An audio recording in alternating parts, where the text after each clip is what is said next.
Result എന്താ രണ്ടും ഒന്ന് തന്നെയല്ലേ. ഈ രാഹുലിന്റെ വാർത്താ സമ്മേളനം താങ്കൾ ശ്രദ്ധിച്ചിട്ടുണ്ടാവുമല്ലോ. ആ വാർത്താ സമ്മേളനത്തിൽ അദ്ദേഹം ഇതിനെല്ലാം ന്യായീകരിച്ചുകൊണ്ട് വരികയായിരുന്നു. അല്ലല്ല, അദ്ദേഹം നിരപരാധിയാണെങ്കിൽ നിരപരാധി അത് അദ്ദേഹത്തിനല്ലേ.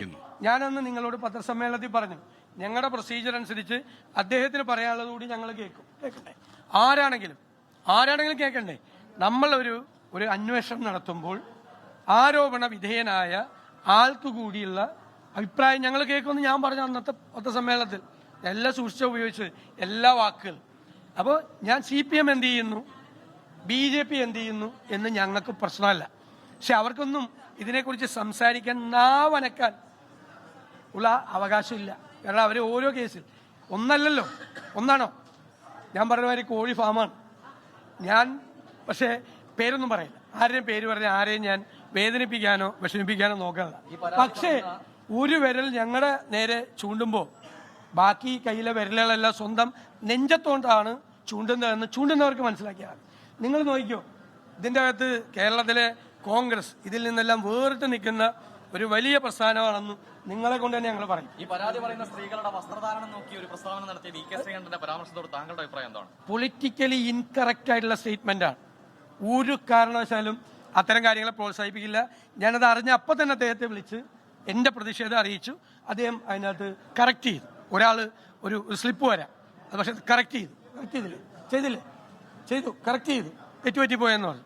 ഞാൻ അപ്പം തന്നെ പൊളിറ്റിക്കലി ഇൻകറക്റ്റ് സ്റ്റേറ്റ്മെന്റാണ്. അതൊന്നും പറ്റില്ല, അതൊന്നും കോൺഗ്രസിൽ പറ്റില്ല. കോൺഗ്രസ് അങ്ങനെ ചെയ്യാൻ പാടില്ല. അല്ല, അതൊക്കെ നിങ്ങൾ അതിപ്പോ എന്ത് വെച്ചാൽ നിങ്ങൾ ഓരോ ചാനലില് ഓരോരുത്തരുടെ പേര് സ്ഥാനാർത്ഥിയൊക്കെ നിങ്ങൾ തീരുമാനിച്ചു കഴിഞ്ഞാൽ എല്ലാവരും ഇല്ലേ, അടുത്ത ഇലക്ഷനുള്ള നമുക്കൊന്നും ഒരു പണിയില്ലല്ലോ. കുറച്ച് പണി നമുക്ക് കൊടുത്താ. അടുത്ത അസംബ്ലി ഇലക്ഷന്റെ മുഴുവൻ സ്ഥാനാർത്ഥിയെ നിങ്ങൾ തീരുമാനിച്ചു, യൂത്ത് കോൺഗ്രസ് പ്രസിഡന്റിനെ തീരുമാനിച്ചു. നമുക്കൊരു ജോലി ഇല്ലാതാക്കല്ലേ. ഒരു തർക്കം ഉണ്ടാവില്ല, ഒരു തർക്കവും. അത് ഞങ്ങൾ ചർച്ച ചെയ്തിട്ടില്ലല്ലോ. പിന്നെ എങ്ങനെ തർക്കം ഉണ്ടാവണം? ഇതിൻ്റെ അകത്തുള്ള പ്രശ്നം വെച്ചാൽ ഒന്നിലധികം ആളുകൾ എഫിഷ്യന്റ് ആയിട്ടുള്ള അതിന് പ്രാപ്തിയുള്ള ആളുകളുണ്ട്.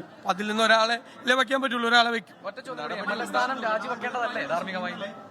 അമിത്ഷാ കേരളത്തിലെത്തിയപ്പോൾ നൽകിയിട്ടുള്ള BJP കൊടുത്തുള്ള നിർദ്ദേശം പറഞ്ഞത് 25% വോട്ട് തദ്ദേശ തെരഞ്ഞെടുപ്പിൽ നേടും BJP എന്നാണ് പറയുന്നത്.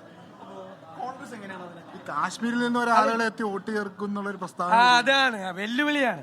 അതായത് തെരഞ്ഞെടുപ്പ് വോട്ടർ പട്ടികയിൽ ഞങ്ങൾ കൃത്രിമം കാണിക്കില്ല. കാരണം പരിശോധിക്കാൻ ഞങ്ങളുണ്ട്. ഒരു വോട്ട് പോലും അനധികൃതമായി ചേർത്താൽ ഒരു പഞ്ചായത്ത് വാർഡിൽ പോലും അനധികൃതമായി CPM ചേർക്കില്ല, BJP ചേർക്കില്ല. നോക്കാൻ ഞങ്ങളുണ്ട് ഇപ്രാവശ്യം. അപ്പൊ കണ്ടല്ലോ, ഞങ്ങൾ വോട്ട് ചേർത്ത കണ്ടല്ലോ, ഒരിക്കലും ഇല്ലാത്ത തരത്തിൽ വോട്ട് ചേർത്ത കണ്ടല്ലോ. അതുപോലെ വോട്ടർ പട്ടിക പരിശോധിക്കാനുള്ള സംവിധാനവും കേരളത്തിലെ കോൺഗ്രസിനും കേരളത്തിലെ UDFനും ഉണ്ട്. ഞങ്ങളത് നന്നായി പരിശോധിക്കും. ഒരാൾ കള്ളവോട്ട് ചേർത്ത് ജയിക്കാന്ന് ഒരാളും വിചാരിക്കണ്ട. അതിനുള്ള ഡയറക്ഷൻ ഒന്നും ഒരാളും കൊടുക്കണ്ട. ഇപ്പൊ പ്രൂവ് ചെയ്തല്ലോ കള്ളവോട്ട് ചേർത്തിട്ടാണ് ജയിച്ചതെന്ന് പ്രാവശ്യം. ഇനി ഒരാളും ചേർക്കാൻ നിൽക്കണ്ട. ഞങ്ങൾ പരിശോധിക്കും. ഞങ്ങളുടെയും കൂടി ഭാഗത്ത് തെറ്റുണ്ട്, കള്ളവോട്ട് അന്ന് കയറിയില്ല. അപ്പൊ അതുകൂടി ഞങ്ങൾ വിലയിരുത്തും. വളരെ വളരെ പോസിറ്റീവായിട്ടാണ് നിങ്ങൾ പറഞ്ഞ എല്ലാ വിഷയങ്ങൾക്കും ഒരു രാഷ്ട്രീയ പാർട്ടിയും എടുക്കാത്ത സ്റ്റാൻഡാണ് കേരളത്തിലെ കോൺഗ്രസ് എടുത്തത്. ഇടയ്ക്ക് ഞങ്ങളെപ്പറ്റി ഇങ്ങനെ പറയുന്നതിൻ്റെ ഇടയിൽ ഒരു വാചകം അതുകൂടി പറഞ്ഞാൽ ഞങ്ങൾക്ക് ഭയങ്കര സന്തോഷമായി.